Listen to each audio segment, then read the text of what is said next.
ಮೋದಿ ರಾಜ್ಯಕ್ಕೆ ಬರ್ತಾ ಇದ್ದಾರೆ. ಇದ್ರ ಜೊತೆಗೆ ಸಾಕಷ್ಟು ಪ್ರತಿಭಟನೆಗಳು ಮತ್ತೆ ಚುಮ್ ಪ್ರತಿಭಟನೆ ಕಾಂಗ್ರೆಸ್ ಕೂಡ ಕರೆ ಕೊಟ್ಟಿದೆ ಸರ್. ಮೋದಿಜಿಯವರು ಕರ್ನಾಟಕಕ್ಕೆ ಈಗಾಗಲೇ ಬಂದು ಹೋಗಿದ್ದಾರೆ, ಮತ್ತೆ ಇವತ್ತು ಬರ್ತಾ ಇದ್ದಾರೆ. ಮುಂದೆನೂ ಕೂಡ ಎರಡನೇ ಸ್ಟೇಜ್ದು ಎಲೆಕ್ಷನ್ಸ್ ಏನಿದೆ ಉತ್ತರ ಕರ್ನಾಟಕದಲ್ಲಿ, ಅಲ್ಲಿ ಕೂಡ ಬರ್ಬೋದು ಕಾಣಿಸುತ್ತೆ. ನಾವು ಅನೇಕ ಪ್ರಶ್ನೆಗಳನ್ನು ಅವರಿಗೆ ಕೇಳಿದ್ದೇವೆ. ರಾಜ್ಯಕ್ಕೆ ನೀವು ಏನು ಕೊಡುಗೆ ಕೊಟ್ಟಿದ್ದೀರಿ?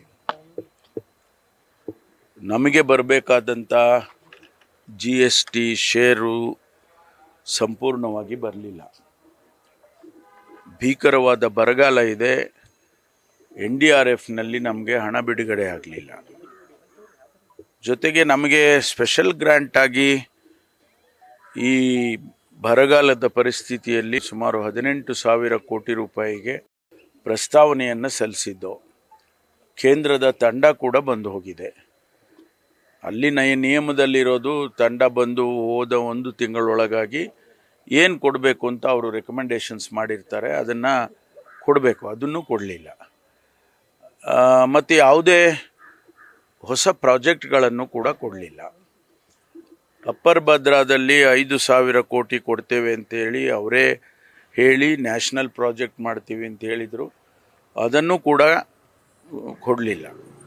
ಹೀಗಾಗಿ ಇವತ್ತು ಕರ್ನಾಟಕಕ್ಕೆ ಅವರು ಪದೇ ಪದೇ ಬರ್ತಾ ಇದ್ದಾರೆ ಚುನಾವಣೆಗೋಸ್ಕರ. ನಮ್ಮ ಪ್ರಶ್ನೆ ಅವರಿಗಿಷ್ಟೇ, ಕರ್ನಾಟಕಕ್ಕೆ ನೀವೇನು ಮಾಡಿದ್ದೀರಿ? 26 ಜನ ಸಂಸದರನ್ನು ನಿಮ್ಮ ಪಕ್ಷದಲ್ಲಿ ಕೊಟ್ಟಿದ್ದಂಥ ಕರ್ನಾಟಕಕ್ಕೆ ಏನಾದರೂ ಒಂದು ನೆನಪು ಇರುವಂಥದ್ದು ಒಂದು ಪ್ರಾಜೆಕ್ಟನ್ನು ಕೊಡ್ಬೋದಾಗಿತ್ತಲ್ಲ ಅಂಥೇಳಿ ನಮ್ಮ ಪ್ರಶ್ನೆ. ಹಾಗಾಗಿ ಬಂದು ಅವರು ಏನು ಹೇಳ್ತಾರೆ ನೋಡೋಣ. ಸರ್, ಇನ್ನು ನೇಹಾ ಹತ್ಯೆ ವಿಚಾರದಲ್ಲಿ ABP ಕಾರ್ಯಕರ್ತರು ತಮ್ಮ ಮನೆಗೆ ಮುತ್ತಿಗೆ ಆಗ್ತಾ ಇದ್ದಾರೆ ಸರ್. ತಮ್ಮ ಬೇಜವಾಬ್ದಾರಿ ಹೇಳಿಕೆ ಅಂತ ಅವರ ಆಕ್ರೋಶ.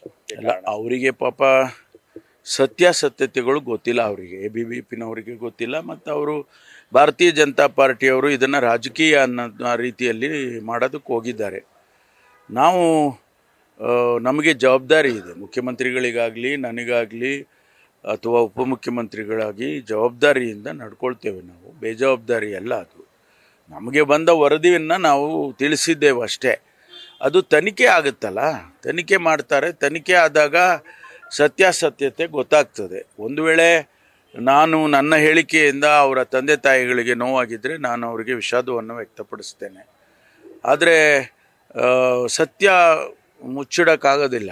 ಸತ್ಯ ಗೊತ್ತಾಗ್ತದೆ. ಇನ್ವೆಸ್ಟಿಗೇಷನ್ ಆದಮೇಲೆ ಎಲ್ಲ ಹೊರಗಡೆ ಬರುತ್ತೆ. ನಾನು ಅದ್ರ ಬಗ್ಗೆ ಮತ್ತೇನು ಹೆಚ್ಚಿಗೆ ಹೇಳೋಕ್ಕೆ ಹೋಗೋದಿಲ್ಲ. ಸರ್, ನಿಮ್ಮ ಒಂದು ವಿಡಿಯೋ ತುಮಕೂರಲ್ಲಿ ಮಾತಾಡಿದ ವಿಡಿಯೋ JDS ವೈರಲ್ ಟ್ವೀಟ್ ಮಾಡಿದ್ದಾರೆ.